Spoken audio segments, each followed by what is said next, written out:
Welcome back to In Opposition, but Micah, I think that we should rename our channel. We should call ourselves the Boomerang Gang.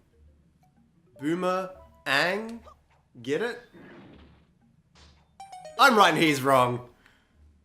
It is right. He's right. No, I'm wrong. I am here, don't worry. I just wanted to make it seem like Lachlan was a bit of a fool, because that was one of the worst puns I've ever heard. Shut it. It's from Avatar. Whatever. Go on. Oh, boom. What? You didn't get it was from Avatar. It was a reference to Avatar. I knew that you worked ang into it, but I didn't see how at all that was relevant to us. It wasn't. It wasn't. I used to be boomerang. We got a boomerang item, and I'm making a whatever. Well, you know, boomerang is an illusion, and so is death. What? What? Welcome to old people camp. I love that show. Cancer an illusion, and so is death.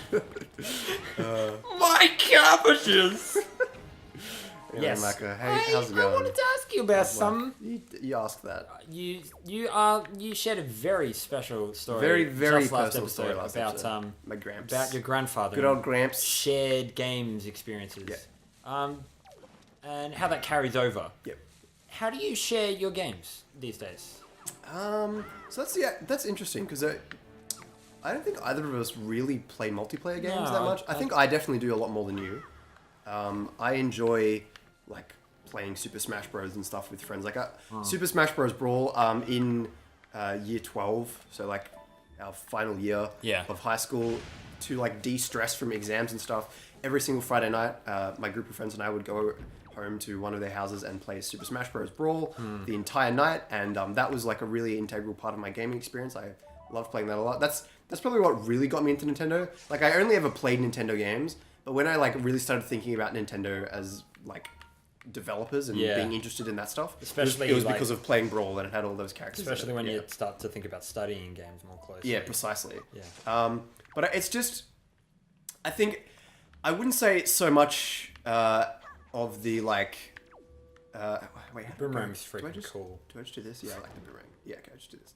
I wouldn't so much say playing games multiplayer is what I got from that exactly. It was more that just the idea of using play to share something with people. Yeah. Like if you think about it, what are we doing right now? We're sitting down on a couch. Yeah. We're playing games together, strengthening our relationship and bond as friends, creating a show, and like so we're creating something that other people can join in on as well. So we look at all these ways that we're using play to share an experience together and promote that experience to other people as well. Yeah. That is the kind of things that I am the most passionate about in my life in general.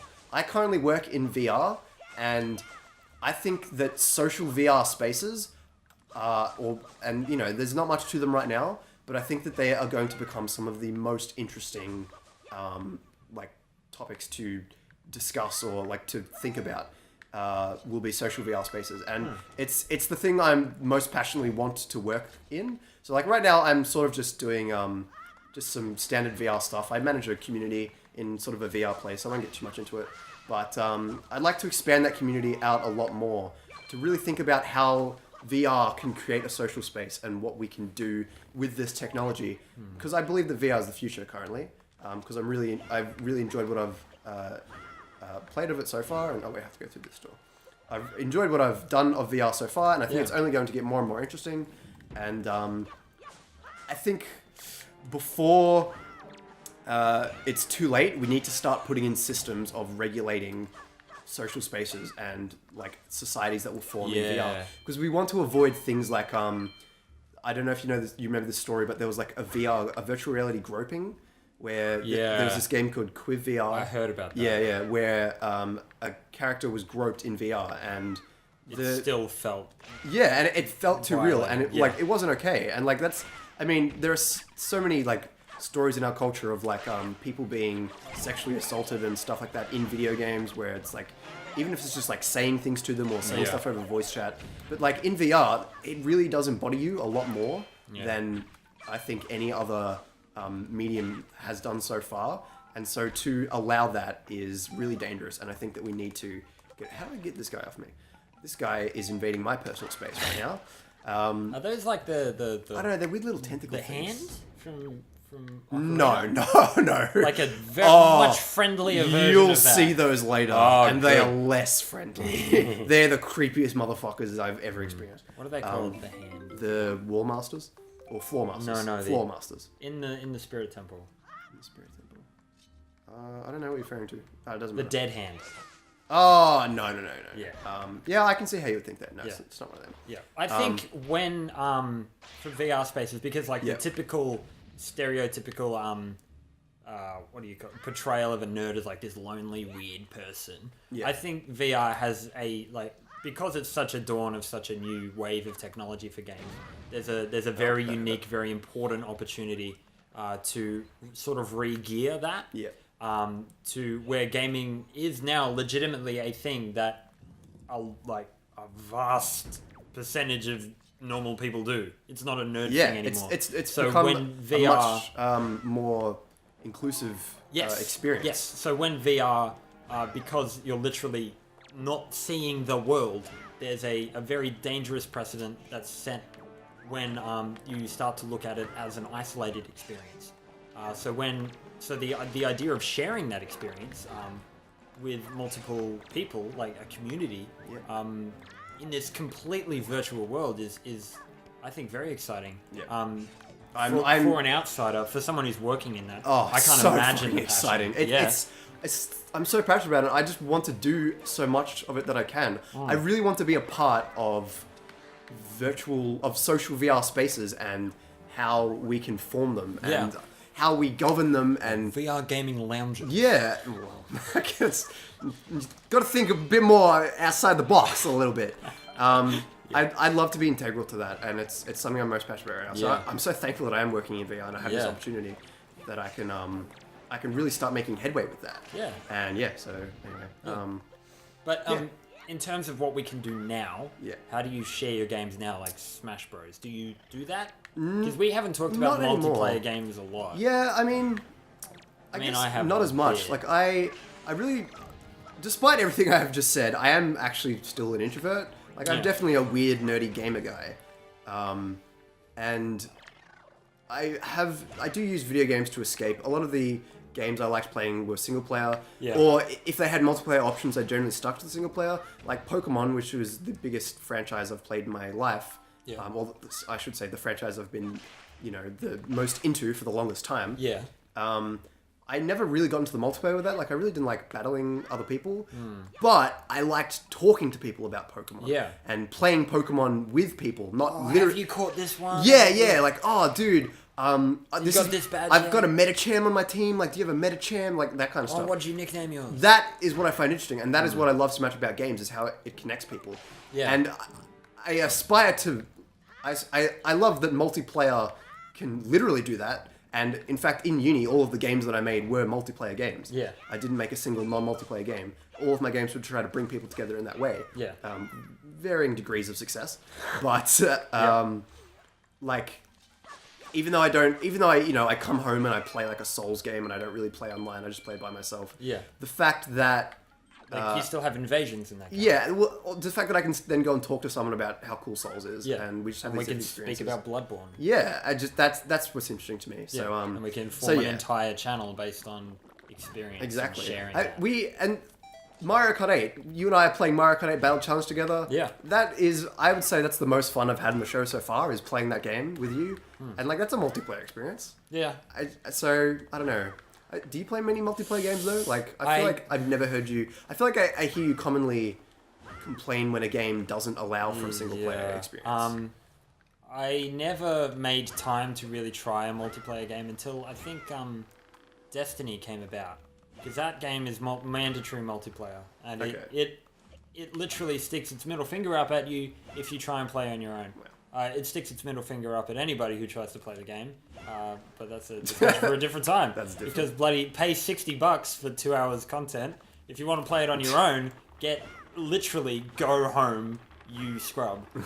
So I think the idea of prioritizing a multiplayer experience, which has been so tainted by poor sportsmanship and attitude, anybody who's played League of Legends knows what I'm talking about. Yeah. It's such a vitriolic way to share an experience. I want my experience to be completely controlled by me and the game. I don't want anybody else impinging on what could be, to me, a transformative experience. I want to feel transported to this world, and if some 12-year-old is blathering in my ear, it ruins that completely. Yeah. I find no merit in immersion sharing... breaking, in a way. Yes, I literally find zero ability to be transported to a world if there are other people in it. Yeah. At least for shooter combat style games. For new kinds of games, I'm absolutely 100% open to the idea of that, like Journey. I thought Journey handled multiplayer beautifully because there was no direct contact. It was all gameplay, and you had incentive to stick around. But like when a person can hunt you down and shoot you in the head, I want that person to be not real. Basically, yeah. I don't enjoy multiplayer games, and if you are making a game that is multiplayer only, like specifically a first-person multiplayer only game, like Battlefront, I am tuned out. I won't play your game. So you just don't like multiplayer, really any multiplayer games? Yep. So what, like... Sorry, can I also say, I Yes. can't remember how to get out of this little hole. Can you... I'm trying to crouch, and I don't remember all the Do you have crouch to put buttons. your sword away? Maybe. Put away. Yeah! Oh, thank Hey, you. I'm You're smart. A genius. I'm a smarty poo. You're a genius. Might be overstating it. Probably upsetting. The L hurts more when I say it, doesn't it? The Hurts so good.